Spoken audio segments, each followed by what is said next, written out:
Vamos a tratar lo que son los sistemas de entrenamiento o nuestra interpretación de los sistemas de entrenamiento y cómo ellos varían según los ciclos olímpicos. O sea, el ciclo olímpico es una de las características con las cuales podemos ver nosotros cómo es el proceso de evolución, de perfeccionamiento de los sistemas.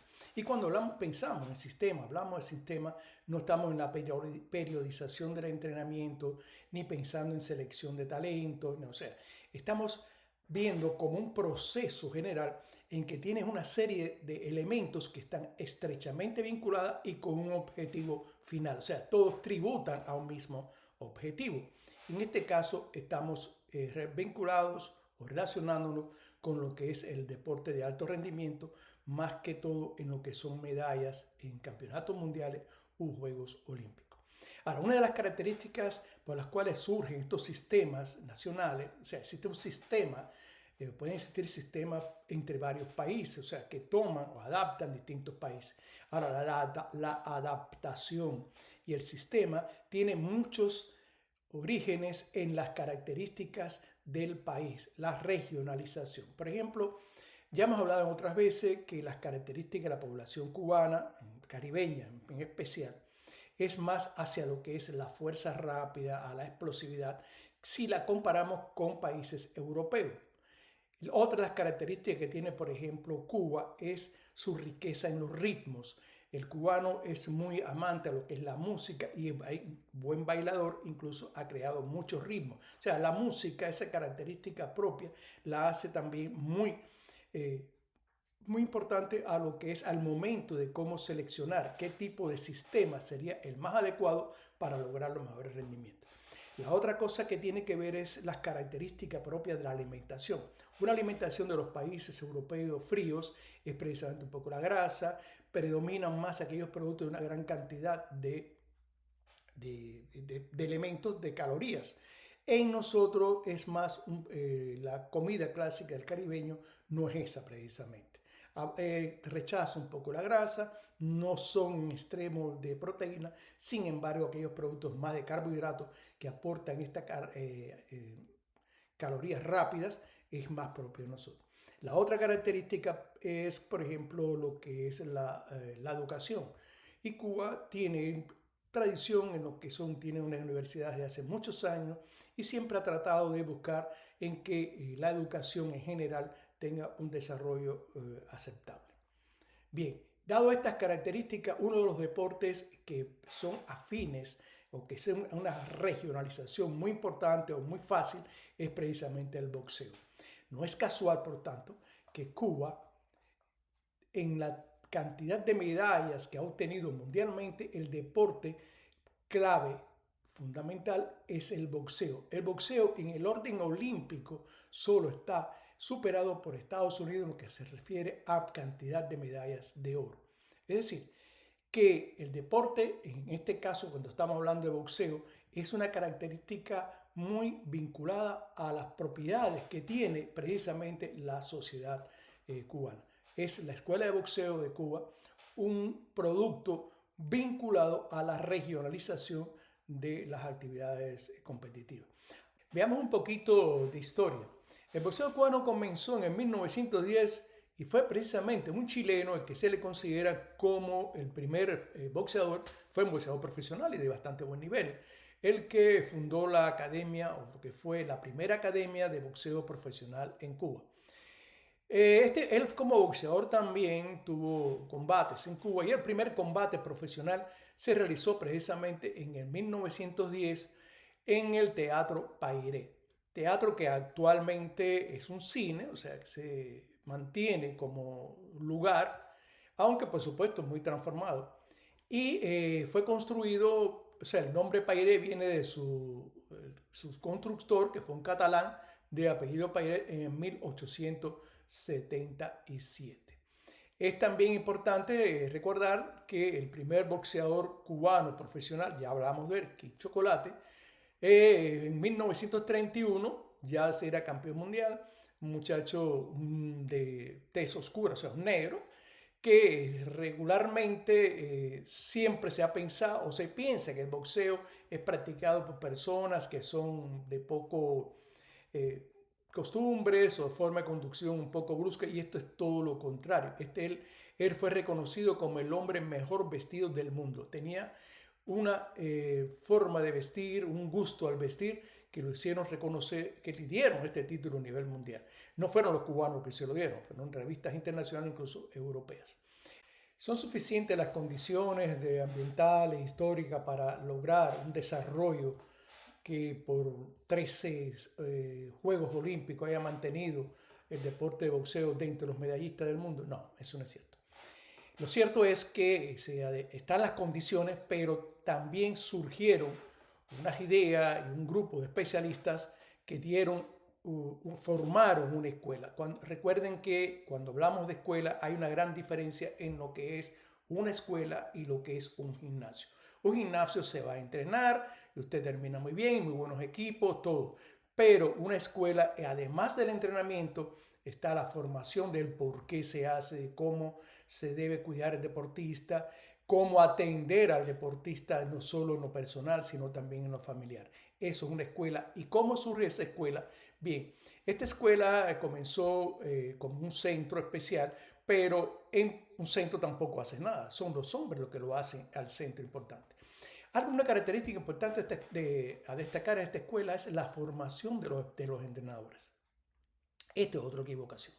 Siempre se toma como que el boxeador o los entrenadores son personas que propias únicamente de tirar golpe o recibir golpe. No, es todo lo contrario. Son muy observadores, son muy analistas, y dentro de este grupo que iniciaron la Escuela de Boxeo Cubano está, por ejemplo, Enrique Galmuri, que fue un boxeador profesional.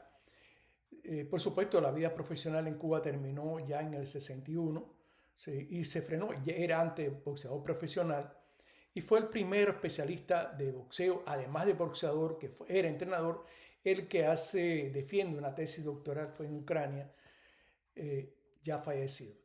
Tenemos después también a Alcides Zagarra. También fue como boxeador profesional, también tuvo experiencia en boxeo profesional y está considerado como el fundador, el creador de esta escuela. No es por gusto. Y no está dado únicamente por el que fue uno de los primeros también en tener el doctorado, sino por sus condiciones de líder, que hace que un grupo tan grande a nivel nacional, con repercusiones internacionales, lo haya podido controlar, lo haya podido dominar. Aquellos que hemos tenido un poquito de experiencia en lo que son entrenamientos ya con equipos, sabemos que eso es bien difícil de lograr si no tiene unas condiciones de líder tan excepcionales como las de Alcides Zagarra.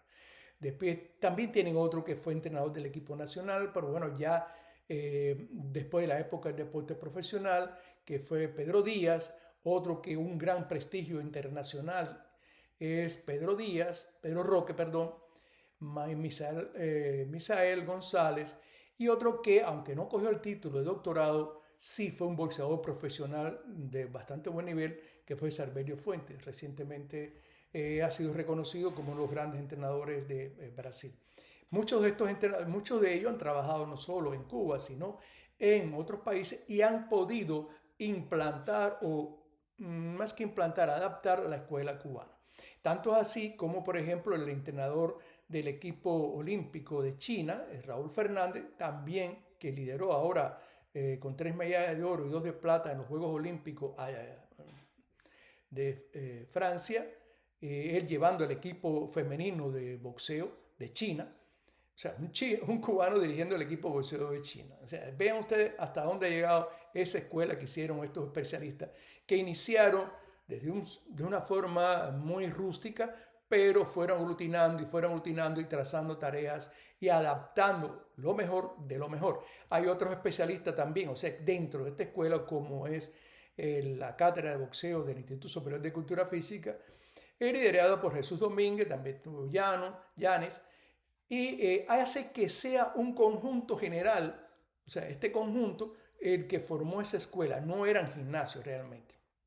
Incluso adaptaron algo importante de la escuela soviética, que fue la iniciación del boxeo en lado de una escuela, ¿no?, que tiene currículum, porque bueno, ya una escuela sí tiene una programación de materias, y es una escuela especial por cuanto en esta escuela de boxeo general, Tiene dentro de sus asignaturas, tiene por ejemplo la enseñanza técnico-táctica, el entrenamiento físico, la disciplina y el autocontrol.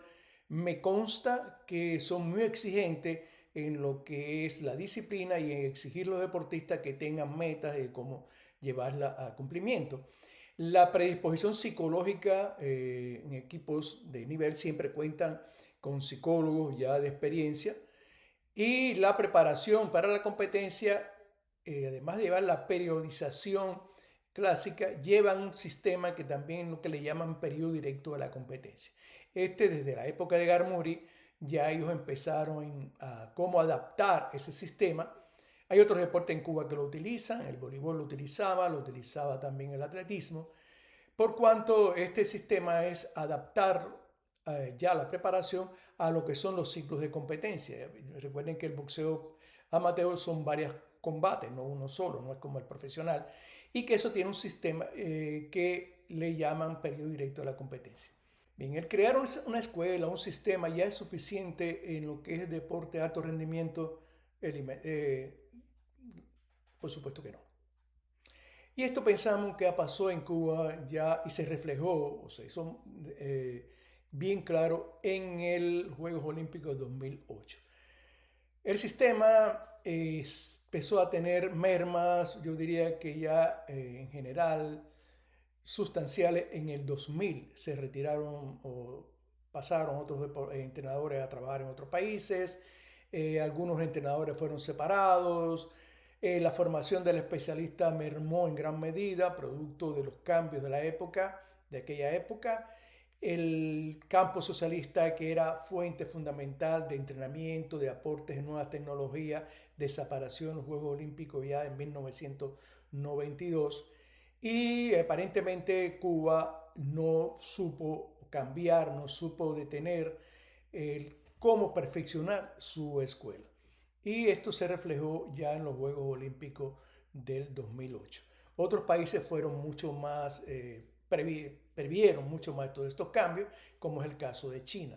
Ya China vio que el profesionalismo o las técnicas de profesionalismo se estaban incorporando en los Juegos Olímpicos y ya a finales, en la primera, en el 1990, en esa década, comienzan a hacer cambios sustanciales en lo que era el deporte amateur, empieza la incorporación de tecnologías profesionales y les ha dado muy buen resultado y de ellos continuaron aquello de que tomar lo mejor de los mejores y entre esas cosas que tomaron fue uno de los especialistas de la Escuela Cubana de Boxeo.